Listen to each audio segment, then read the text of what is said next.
Hello, I'm Maurice Bernard. This is my official YouTube channel. I'll be keeping you updated with the latest news, so please subscribe to my channel. The upcoming week of May 18th through the 22nd promises to be a deeply pivotal time for General Hospital as we watch several long-simmering mysteries begin to align into a clearer yet far more dangerous picture. As a newer voice in this wonderful community of viewers, I find myself absolutely captivated by the intricate webs being woven right now. It is a true testament to the enduring power of this show that we can still be surprised by the depths to which these characters will go to protect their secrets.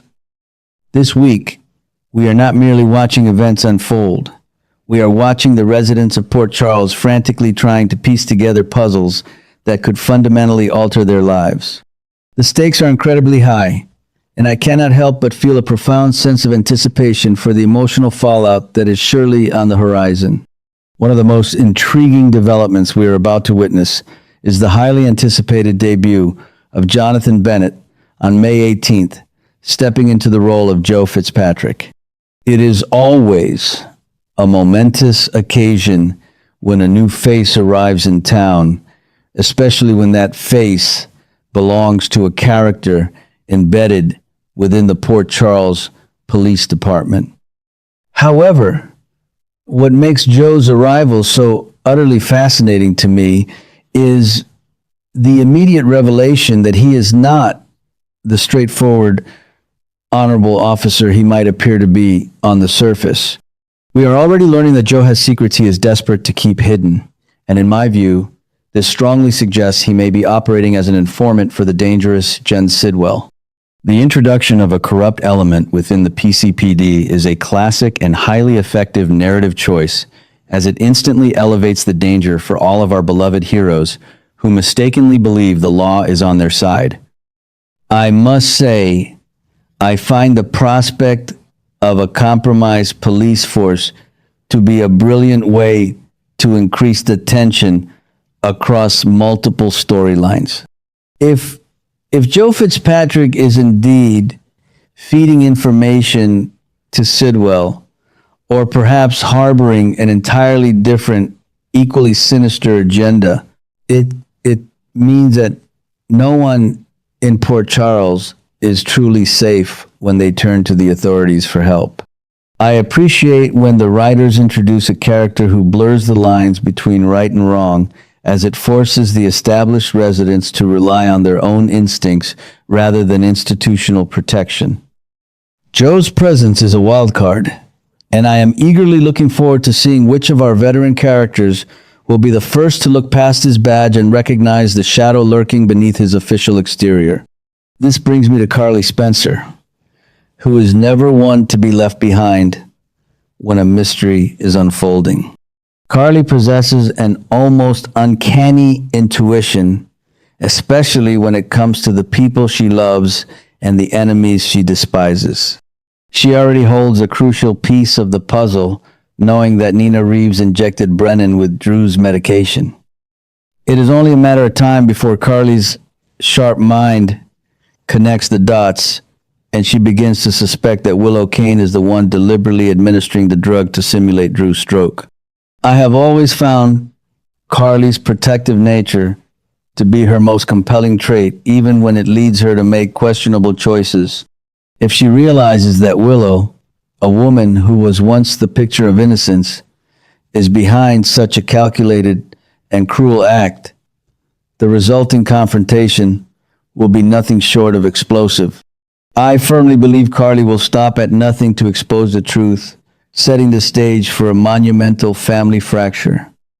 The psychological toll of these secrets is visibly crushing Willow, and I must admit her current trajectory is one of the most tragic and fascinating character shifts we have seen in recent years. Willow is operating under an agonizing amount of stress, trapped in a nightmare of her own making.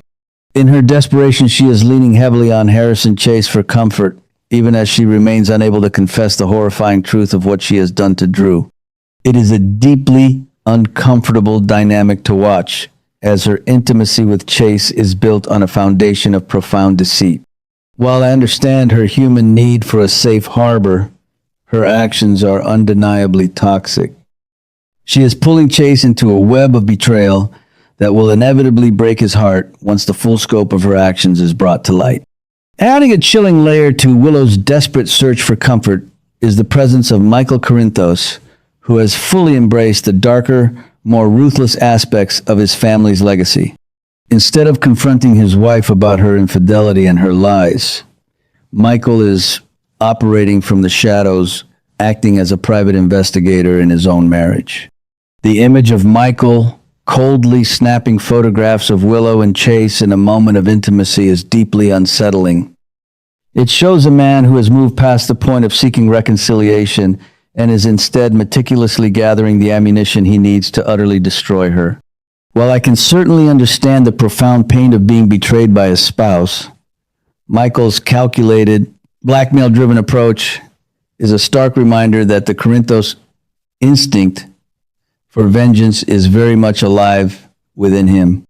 It is a tragic dissolution of a family, played out with chilling precision. Amidst all this emotional carnage, Valentin Cassadine remains a quiet, ever-calculating presence. He is carefully planning his next move, and as any seasoned viewer knows, Valentin is at his most dangerous when he is silent. After the chaotic fallout of being discovered with Carly, he is undoubtedly recalibrating his strategies. I appreciate the writers keeping him simmering in the background. It builds a wonderful sense of dread. You simply know that when Valentin finally executes his plan, the reverberations will be felt by everyone connected to him. He is a master of the long game, and I suspect his next actions will dramatically shift the balance of power in Port Charles.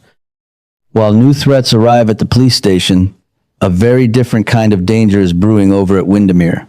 I find myself feeling a deep sense of maternal concern for Charlotte Cassadine and Danny Morgan as they attempt what can only be described as a terribly misguided break-in at the infamous estate. It is a well-known fact among longtime viewers that Windermere is not a place for children to play detective. The history of that Gothic castle is soaked in tragedy, betrayal, and lethal consequences. Whether their youthful attempt is swiftly thwarted or they are forced to abandon their plans entirely, it is abundantly clear that Danny and Charlotte are inviting a level of trouble they are entirely unequipped to handle. It worries me to see them taking such reckless risks, though it is certainly in keeping with the adventurous and sometimes stubborn spirits they have inherited from their respective families. Speaking of protecting the younger generation, my heart is deeply moved by the evolving dynamic between Britt Westbourne and Rocco Falconeri. Rocco is understandably carrying an immense burden of anxiety right now, grappling with secrets and fears that are far too heavy for someone his age. Seeing Britt step forward with such fierce determination to shield and protect him is a beautiful evolution of her character. Britt has not always been the most nurturing figure in Port Charles, but she possesses a profound, fierce loyalty when she truly cares for someone. I believe this protective stance she is taking with Rocco will not only provide him with a much-needed anchor in this stormy time, but will also reveal a softer, deeply resonant side of Britt that I always look forward to seeing on my screen. It is these quiet moments of unexpected grace that make the show so rewarding to watch. Meanwhile, the medical mysteries that have been quietly confounding the town are finally beginning to intersect in a way that feels incredibly satisfying. Dante Falconeri and Elizabeth Baldwin are on the precipice of a major breakthrough regarding the inexplicable and frightening medical conditions of Drew Kane and Jack Brennan. When Elizabeth confides in Dante about the striking similarities between the stroke-like symptoms both men have suffered, it is a perfect merging of her sharp medical expertise and his seasoned investigative instincts. I have always admired Elizabeth's dedication to her patients. She is not one to simply accept a mysterious diagnosis without asking the difficult questions. Her willingness to bring Dante into her confidence signals that the truth about Drew's condition is inching dangerously close to the light. And I am thrilled to see these two capable minds working together to solve this puzzle. As is so often the case in soap operas, the town is attempting to celebrate life even as tragedy looms just out of sight. Trina Robinson is pouring her heart into finalizing the preparations for Portia's baby shower. It is a lovely, heartwarming gesture from a daughter who clearly adores her mother. However, my years of watching this genre have taught me that a beautifully planned party is almost always the setting for a spectacular disaster. Trina's sweet efforts feel like the calm before the storm. I find myself watching these joyful preparations with a sense of gentle dread, knowing that the secrets bubbling under the surface of Port Charles are highly likely to erupt right in the middle of the balloons and baby gifts.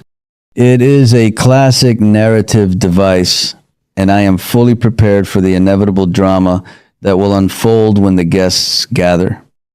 Perhaps the most heartbreaking storyline on the horizon belongs to Molly Lansing Davis. Right now, Molly's living in a fragile bubble of absolute bliss. She is deeply in love with Cody Bell, her career is soaring, and she is eagerly anticipating her upcoming book tour. It is genuinely wonderful to see Molly so happy, as she has always been the grounded, responsible sister who works incredibly hard for her success. However, as a viewer, it is agonizing to watch her joy, knowing that a catastrophic betrayal is waiting to shatter her world. The happiness she is experiencing with Cody feels incredibly precarious, a beautiful illusion that is destined to be torn away by the shocking actions of the very people she trusts the most. Thank you for watching my video. I will regularly update you with the latest news about the drama General Hospital, so please stay tuned.